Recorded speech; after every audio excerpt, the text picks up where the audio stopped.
Hello dear students, today we are going to see framing WH questions.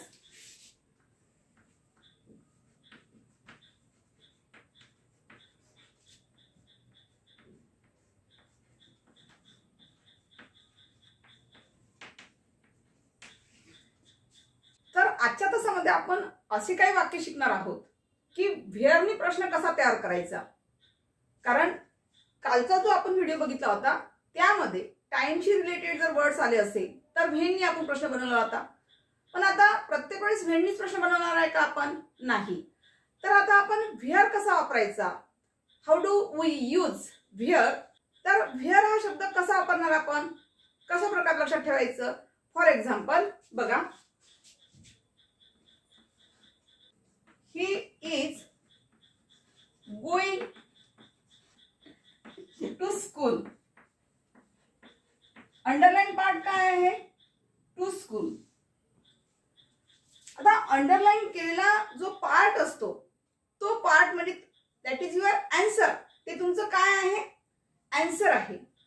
म्हणजे हा जो portion आहे ज्याला अंडरलाइन आपण केलेला आहे तो पोर्शन तुमचा क्वेश्चन बनवताना त्या वाक्यात येऊ नये. म्हणजे उरलेला जो टिपिकल भाग आहे, रिमेनिंग पार्ट, हा जो टिपिकल भाग आहे, या टिपिकल भागावर तुम्हाला काय करायचं आहे? करायचा असतो, क्वेश्चन तयार करायचा असतो. ठीक आहे. मग सगळ्यात पहिली ट्रिक्स काय लक्षात घ्यायची आहे? व्हेन कसा वापरायचा यासाठी ट्रिक्स सांगितली होती. म्हणजे तुमचा वेळ जाऊ नये, लगेच सेंटेन्स दिसल्याबरोबर लगेच तुमच्या लक्षात यावं. नाहीतर आपल्याला काय लक्षात घ्यायचं आहे? अंडरलाइन केलेला जो पोर्शन आहे त्याच्यामध्ये कशाचा संबोध होतो यावरून आपल्याला काय लक्षात येते हे लक्षात घ्यायचं आहे. आता टू स्कूल जे आहे, टू स्कूल हे काय झालेलं आहे? प्लेस झालेला आहे, ठिकाण. राईट, हे ठिकाण झालंय. म्हणून व्हेअर हा जो शब्द वापरायचा असेल आपल्याला प्रश्न बनवताना तर अशा वेळेस इझिली ट्रिक्स तुम्हाला लक्षात ठेवायचा आहे की अंडरलाइन केलेला पार्ट जो आहे तो अंडरलाइन केलेला पार्ट प्लेस आहे का. म्हणजे फक्त आपण काय करायचं, एखादं लोकेशन आहे का किंवा एखादं सिटी नेम आहे का, विलेज नेम और सिटी नेम, विलेज नेम और सिटी नेम यापैकी आलं असेल तर अशा वेळेस सरळ सरळ व्हेअरचा वापर करायचा. म्हणजेच काय सांगत आहे मी, हे का बरं सांगत आहे? कारण तुम्हाला अंडरलाइन केलेला जो पोर्शन आहे यापैकी जर काही इंडिकेट करत असेल तर अशा वेळेला त्या ठिकाणी सरळ सरळ काय करायचं आहे? व्हेअरनी प्रश्न बनवायचा आहे. जसं की आता इथे टू स्कूल आहे, ते ठिकाण आहे, म्हणून आपण सरळ सरळ काय घ्यायचं? डब्ल्यूएच क्वेश्चन करत असताना व्हेअरनी सुरुवात करा, व्हेअर. त्यानंतर दिलेल्या वाक्यामध्ये इथे टू बी फॉर्म आलेला आहे तर to be form as it is घ्या, इज. त्यानंतर सब्जेक्ट घ्यायचा ही, आणि त्यानंतर जे काही वर्ब आलं असेल किंवा रिमेनिंग पार्ट ऑफ सेंटेन्स असेल तर ते ॲज इट इज अशा तसं घ्या आणि शेवटी क्वेश्चन मार्क. म्हणजे तुमचा प्रश्न बघा कसा झालेला आहे. व्हेअर इज ही गोइंग, तो कोठे जात आहे? याचे आन्सर काय आलेला आहे? टू स्कूल, तो शाळेला जात आहे, नाही का. म्हणजे तुम्ही जो काढलेला प्रश्न आहे, तुम्ही जे बनवलेला प्रश्न आहे तो राईट आहे. कारण हे तुमचं काय झालेलं आहे? आन्सर. हा जो पोर्शन आहे तुमचा हा काय आहे? आन्सर आहे. म्हणजे व्हेअर इज ही गोइंग याचा आन्सर काय झालं? टू स्कूल, तो शाळेला जात आहे. Now another example, my father took me to the principal's office.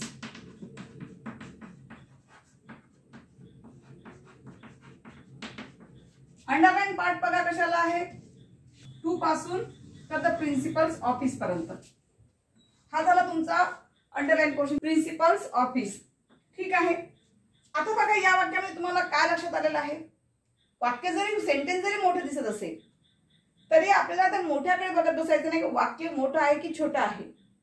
Underline part जो दिलेला आहे त्यामध्ये कशाचा आपल्याला पर्पज दिलेला आहे, काय उद्देश दिलेला आहे या वाक्यामध्ये, व्हॉट अबाउट दिस सेंटेन्स, दिलेलं वाक्य कशाविषयी आहे, या वाक्यामध्ये तुम्हाला नेमकं काय जाणवत आहे.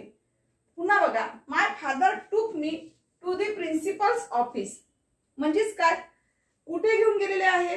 Principles office. म्हणजे प्लेस आलेला आहे, ठिकाण आलेलं आहे.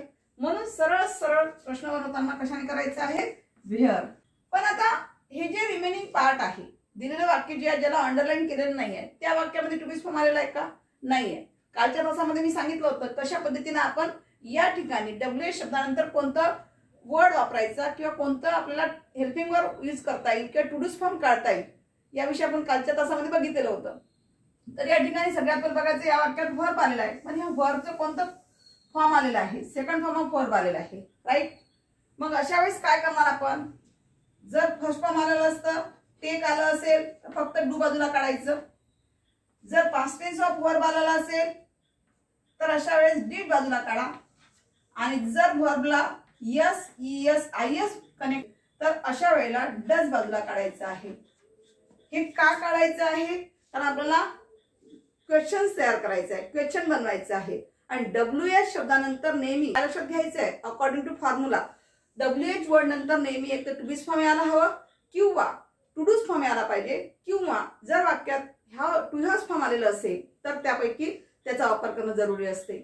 मग आता या ठिकाणी काय लक्षात आलेलं आहे, प्लेसला अंडरलाईन केलं आहे म्हणून सरळ सरळ काय करायचं, WH नी सुरुवात करा म्हणजे व्हेअर.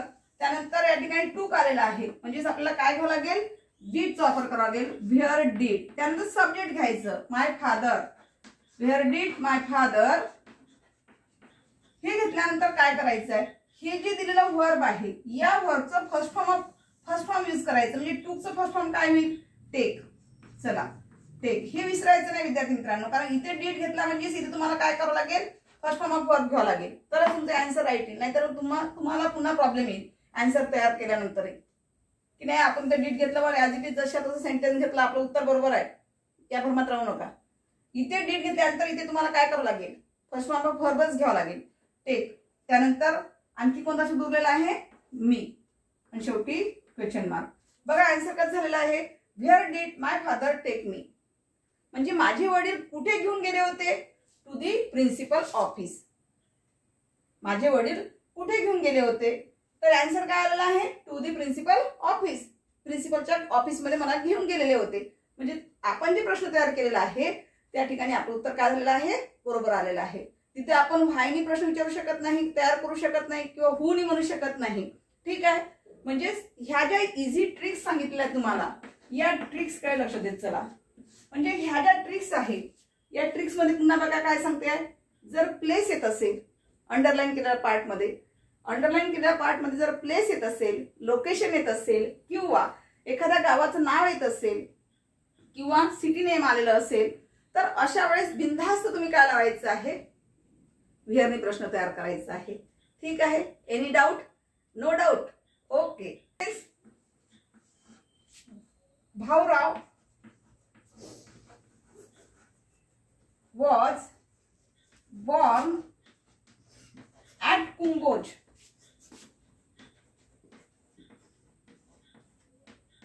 बघा अंडरलाईन पार्ट कशा दिलेला आहे, ऍट कुंभोजला. आता या ठिकाणी बघा अंडरलाईन केलेला भाग काय दिसतोय तुम्हाला, ऍट कुंभोज दिसतो आहे, राईट. तर या ठिकाणी सरळ सरळ काय दिसतंय तुम्हाला, एका गावाचं नाव दिसत आहे. म्हणजे गावाचं नाव असो किंवा सिटीचं नाव असो, मी तुम्हाला आताच सांगितलं अंडरलाईन पार्ट काय नजर टाकायची. दिलेलं वाक्य कितीही लांब लचक असू द्या, सरळ सरळ अंडरलाईन पार्ट लक्षात घ्यायचा आहे तुम्हाला.